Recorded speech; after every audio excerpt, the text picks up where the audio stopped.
go, champ! It's the champ, Shannon the Cannon Briggs, and you're watching True School Sports. Let's go, champ! How do you think Pacquiao matches up with these top welterweights like Porter, Spence, Garcia, Thurman? Funny thing, I just was talking to my man Justin about that. I said, I think he'll give Keith Thurman problems. Out of all welterweights, I think he'll give Keith Thurman problems right now. Then I believe if you there to get hit, Manny will give you problems. Manny will give you problems if you there to get hit. Your best bet is having good defense and counterpunching. Manny will mark me. Manny's 2 feet tall, boy. What you talking about? Manny will murk me. I got offense. The only reason why he's, I'm ready to fight. I'm 40 years old. I can fight. I can fight. You can fight because nobody hit you in your face, boy. Okay? You remember? Let me hit you in your face. Remember when your mama was crying? When you got slept? When you went night-night? When you went night-night? Okay? See, you forgot about the day you went night-night. You feel me? AB couldn't remind you about that. He didn't put hands on you. Man, I put hands on you. You're going to be like, I'm ready to be senator of the Philippines. Okay? I'm ready. I'm really ready right now. I can retire from boxing. Thurman hit too hard. Great fight.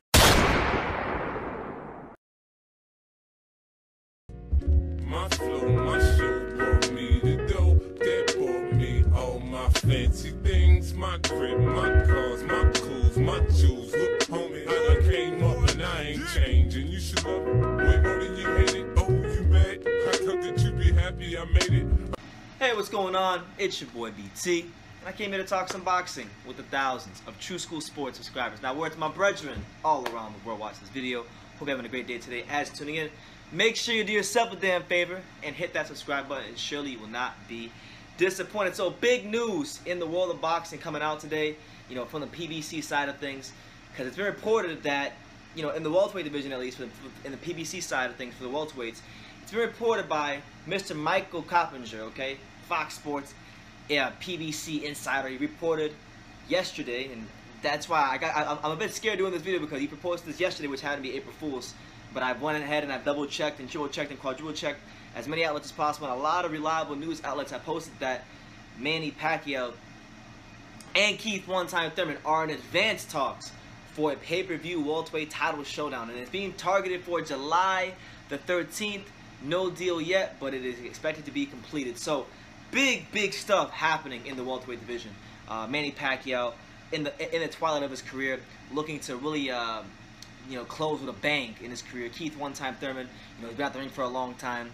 Coming off that win against host Cesar Lopez early in the year, looking to reestablish himself as the #1 welterweight in the division. So let's just talk about this fight. We'll start from, you know, if it is to happen, what would this fight mean for Keith one-time Thurman? Well, it's, you know, because his last big fight was March of 2017. So in that time, in that 2 years since, you know, new fighters have emerged in the division. Earl Spence Jr. has cemented himself, or Spence and Crawford equally have both cemented themselves as far as skills as a class of the division. You know, Sean Porter has stayed consistent, you know, getting good wins as Keith Thurman has been out of the ring. You know, Danny Garcia is still around, but more importantly, Spence has emerged, and he's slowly rising to become the next pay-per-view star in American boxing.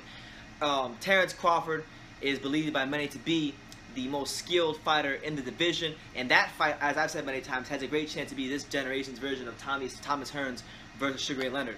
With that being said, you know, Keith Thurman is kind of the odd. He's been the odd man out because of the inactivity, but now that he's back, the division is hotter than it's ever been.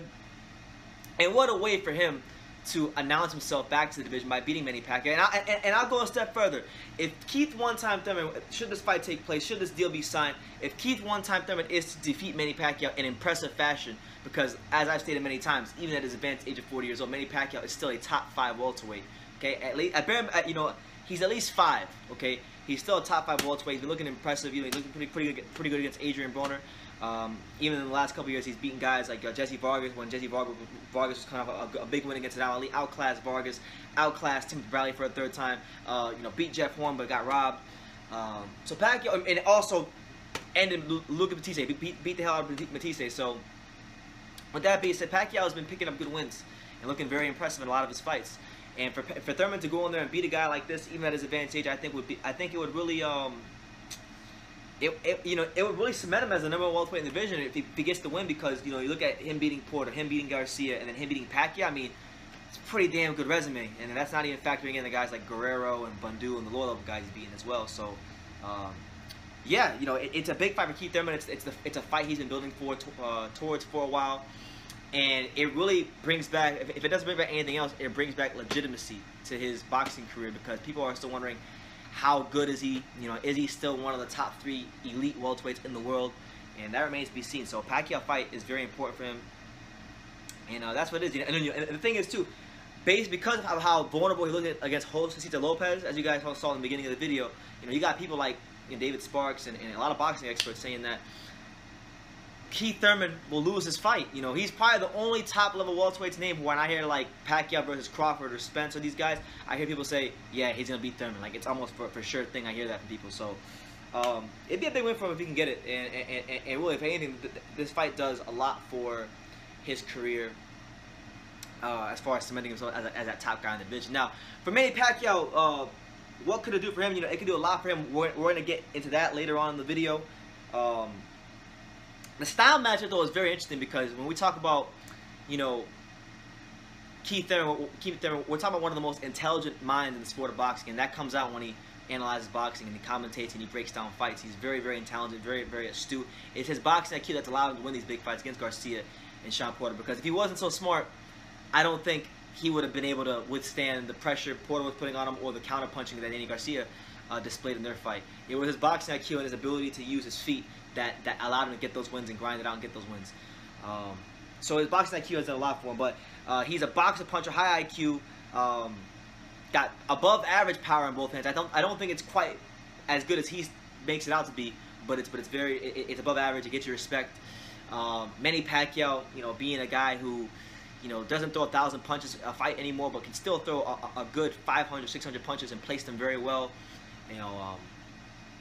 Very crafty with his shots, still takes amazing angles and as crafty as they come and punches from very weird angles. And that could be a problem for Keith Thurman, because last time we saw him in there with a crafty southpaw. He was on his bicycle and nearly got stopped by Luis Collazo. So Pacquiao, the same shots to the solar plexus that Collazo was able to find in the middle rounds of their fight, Pacquiao was more than capable of finding that shot himself, and more importantly, the straight left hand, his signature straight left hand to Keith Thurman's face.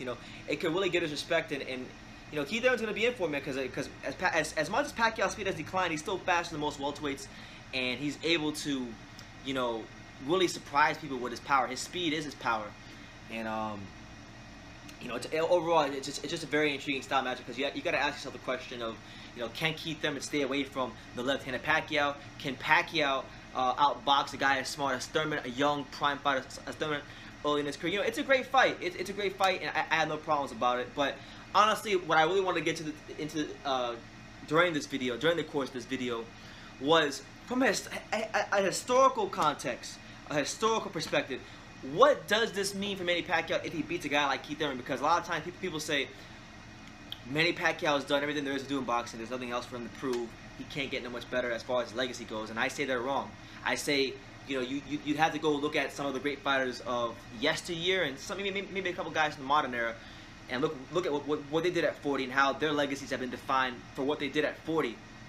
Just as much as they did at 40 and above as they were when they're in their prime. So we're going to examine that, and we're going to examine it and look at what a Pacquiao win versus Keith Thurman would do for Pacquiao in the lineage of great boxers in the sport. And we'll also use historical references, so we'll get into that right now. So here we go.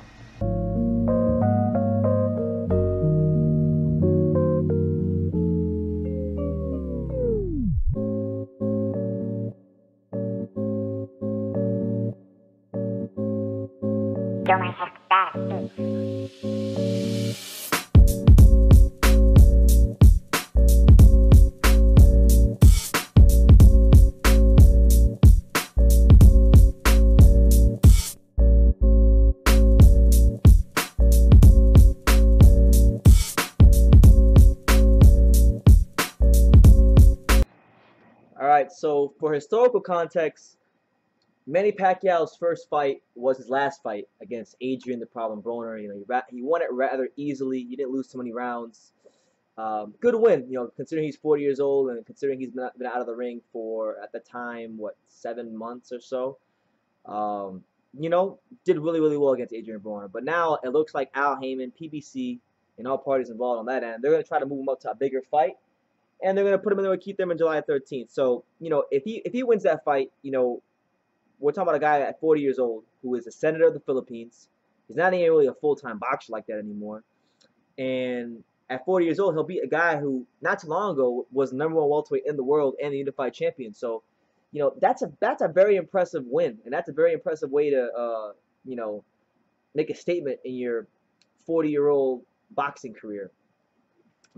But like, I wanted to compare Manny Pacquiao and what he's done at 40 and what Thurman would do for him at 40 to guys of yesteryear, some of the great fighters in boxing history, just so you guys have some clarity and some context as to how special it would be if Pacquiao is to be successful at this stage of his career against any of the top welterweights right now.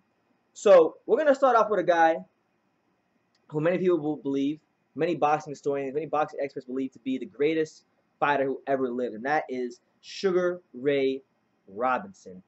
An excellent fighter in his day, an excellent fighter in any day. Sugar Ray Robinson was, a boxing Picasso. He was a perfect blend of speed, power, and intelligence.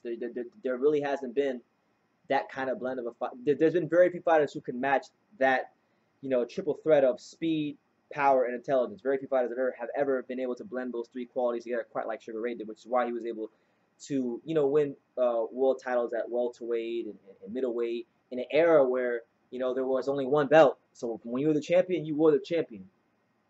But just so you guys have some context on Ray Robinson, he had, his first two fights when he turned 40 years old, they came against the guy from Canada, Wilf Greaves, a fighter from Canada named by the name of Wilf Greaves. And Wilf Greaves, he was, to put it in this modern day context, he was domestic level opposition. He was a guy who was the Canadian middleweight champion. Like later on in his career, he won the Canadian middleweight title, but he had never really proven himself at that world level. So when he fought Ray Robinson, they were his first two fights at 40 years old. They were against Wilf Greaves. And just so you know, Wilf Greaves was 2-3 in his last 5 fights going into the first fight with Ray Robinson. Wilf Greaves, when he fought Ray Robinson in both those fights, he went life and death with Ray Robinson. One fight was a majority decision, the other one was a split decision. So they were two extremely, extremely close fights that really could have went either way. And, it was just a telltale sign that Ray Robinson had been past his best. Obviously, boxing was different back in those days because Ray Robinson, Sugar Ray Robinson, was fighting every other couple of weeks. It wasn't like today where you fight one time and you wait 5 months. So it was a different time. There were different men back then. But, it was a telltale sign that at 40 years old, Sugar Ray had seemed to be going life and death with the Wilf Greaves of the world. It was a really bad sign for him at post 40. And not even just that, Ray Robinson, when he fought Wilf Greaves was a guy who, when he finished his career, had 36 wins, 27 losses, and 2 draws. And he had been stopped about 7 or 8 times. And get this, Greaves never even challenged for the middleweight title. So when we talk about Wilf Greaves, we're talking about a fighter who was never even good enough to challenge for the middleweight title back in those days. So it just really goes to show you, like, I know Ray Robinson had some wins against, like, mid-level opposition in his 40s, but, he was a far cry from the guy that beat, Jake LaMotta back in those days. Jake LaMotta and the guy who fought Carmen Basilio and guys like that. So, he had a hard time post 40. He's regarded as one of the greatest fighters who ever lived. So you have Ray Robinson, and then to kind of bring it back to a couple more modern day examples, I'm going to use 2 heavyweights. Okay, the first coming in the form of a man whose career is very underrated. But it comes in the form of Vitaly Klitschko. Vitaly Klitschko, his 40 years old plus resume, the guys he fought at 40 years old and up, and what he did at that time of his career is remarkable. I mean, when we talk about Vitaly Klitschko, we're talking about a guy that in his 40s, he beat Thomas Adamek, who at the time was a fantastic fighter, was on some pound lists and was winning world titles, scaling divisions at light heavyweight, cruiserweight, trying to become a world champion at heavyweight. He was kind of a throwback to the old days when guys used to do that. and go from light heavyweight to heavyweight. He was a throwback in that sense. But you know, he beat a good fighter on Thomas Adamek. You know, he fought a very young Derek Chisora, beat him rather soundly, and then he closed it out by beating a young undefeated Manuel Char. So at 40 years old plus, you know, Vitaly Klitschko had a good career, and you know, those last 3 fights against Char, Chisora, and Adamek, it capped off what I believe to be one of the more underrated comebacks in boxing history. You know, and people might say, like, what are you talking about, Brendan? But for those of you who don't know, who aren't as well versed or read up on this man's career, Vitaly Klitschko had one of the best comebacks in history of boxing. You know, obviously he was a dominant champion. You know, his only loss came in that very close fight with Lennox Lewis in the early 2000s. But he fought Danny Williams. Tough contender. You know, Danny Williams in 2004. And then after he beat Danny Williams, he said after the fight that it was probably the best performance of his career. He retired on that note. He had a 4-year layoff, Vitaly Klitschko. 4-year layoff. Didn't box for 4 years. So from 2004 to 2008, he was inactive. He comes back in 2008, and he fights you know, the very tough Samuel Peter for the WBC belt, and just completely outclasses and dominates Samuel Peter to get the belt back. And then after he gets that belt back, he defends it 9 times against the likes of Thomas Adamek, you know, Shannon Briggs, and I'm forgetting a couple other names right now, but Chisora as well. So, you know, Klitschko had a very great comeback. You know, not a lot of guys can do what he did, you know, to be as good as he was you know, during that Danny Williams fight, retiring on a really good note, then coming back 4 years later, you fight a very tough, durable guy in Peter, and then you just go on a rampage and dominate the division along with your brother, make 9 title defenses. You know, really great comeback from him there. And I can see why. Like, the more you get into Vitaly Klitschko's career and you dig into the meat of his career, the more I understand why like well-respected people who I respect their opinions in boxing, like Stacey McKinley. Stacey McKinley, I did a heavyweight interview special with him last year. And if you haven't checked that out, I would highly advise you go check it out because it's probably one of the best pieces of boxing content on YouTube. Not to be like bragging, not to be like boastful, but it is. Dropped a lot of knowledge in the interview, but he believes that Vitaly Klitschko is one of the top 5 smartest and best heavyweights who ever lived. And when you get into his career, you can kind of see why. You see, so he did a lot of great things 40 years old and up, and he cemented himself as a first ballot Hall of Famer mainly because of what he did in his years where he was 40, 41, and you know, vice versa. So you have that there. And then last but not least, we're gonna go with George Foreman, Big George. You know, George Foreman had, in my opinion, probably the greatest resume that any heavyweight, any boxer, period, had post 40. And that includes Bernard Hopkins as well, because of the opposition he beat, the opposition he fought. It was just remarkable what he did. So George Foreman, many of us know, he was, before Bernard Hopkins, the oldest champion in boxing history. He still, to this day, is the oldest heavyweight champion in boxing history. When he was 40 years plus, George Foreman beat some remarkable fighters. You know, obviously, to win become heavyweight champion again, and not just a guy who got a trinket. No. He was the lineal heavyweight champion. He knocked out a young, prime, undefeated Michael Moore to get the title back. Knocked him out. You know, beat a Hall of Famer Michael Moore in that fight. Then he beat some tough contenders in the likes of like you know, Jimmy Ellis, Alex Stewart. You know, tough contenders. I think he beat Lou Savarese as well. But then, you know, there was also 2 fights he had in his 40s. One against Evander Holyfield, a young, undefeated at Holyfield, I believe, if I'm not mistaken. You know, a young, undefeated Holyfield, or it might have been after the Bo fight. I'm getting my timelines mixed up. But he fought a very young, very tough, you know, prime Evander Holyfield. And, you know, Holyfield won the fight, but Holyfield had to work for that fight. Holyfield had to throw a lot of punches, left, right, and center just to beat that version of George Foreman. And I've interviewed Holyfield many times just about that fight, and he's told me a lot about just how tough it was to be in the ring with George Foreman. And you know, he makes no mistakes. He doesn't mince his words when he talks about George Foreman. You know, he says, "Yo, that George Foreman that I fought was one of the toughest fighters of all time." You know, he threw rocks, I threw boulders. I was afraid to get punched by him. You know, in fact, roll the clip. Roll the clip. When these guys do a shift in it, all of a sudden, all them hands go up, and they don't knock you out. But them shots hurt. Like, that's how I know that they throw rocks. They throw rocks. and no rock hurt. They start throwing about 6 or 7 seconds. You better have some moves. You better know how to get out of there and make them run into something. And so that's how I was able to beat George Foreman, because I realized he throw boulders, I throw rocks. Yeah. And if I hit him with all them rocks, you get hit right in the eye. You go pause just and get hit with something else. That's it. He tried to hit me with a big one. But you keep on throwing a little bit of punches, man, I would say, you'll find out that they stop punching. Like I was telling people, I said, George and I said, George's good. I said, but, I said, George on defense more than me than with anybody. I said, why? That's because I was throwing a lot of punches. You're going to get hit. So George do one of these numbers like this, and all he do is get close to you. He'll bump you, boom. Then I'm telling you, after that ball, that right hand get rid of that hammer.